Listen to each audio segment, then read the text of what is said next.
Bila korang dapat je udang, tak payah cakap banyak. Korang buka je macam ni. Tengok dari saiz kecil tadi, bila buka terus jadi besar macam ni tau.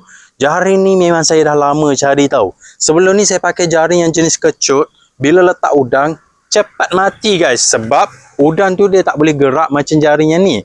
Kalau jaring yang ni dia ibarat macam sangka mini yang korang boleh bawa mana-mana. Bila nak guna, buka macam ni.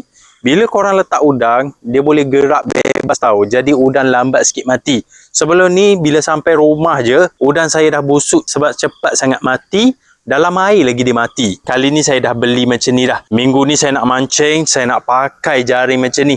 Barulah udang fresh. Kalau pakai ni, bila nak masak, baru udang mati. Kalau yang ni, dia ada 3 ring tau. Yang ni yang paling kecil. 1, 2, 3 ring sahaja.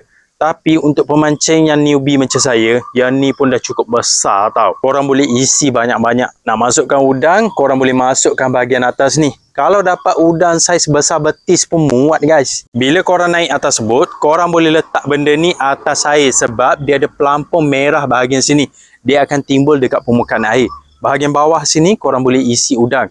Tapi kalau korang pemancing pro, korang boleh beli yang lagi besar. Yang paling besar dia ada 5 ring. Sampai bawah sini guys. Memang besar. Nak isikan duyung pun muat. Jadi kalau korang kaki pancing, korang boleh beli jut yang macam ni tau. Yang ni saya dah lama cari. Bila saya tengok dekat link video, tengah ada offer pula, stok pula tengah banyak, saya terus grab sebiji. Saya letak dekat link video. Kalau korang nak grab cepat guys. Sebab benda ni selalu sold out. Korang boleh check dekat link video.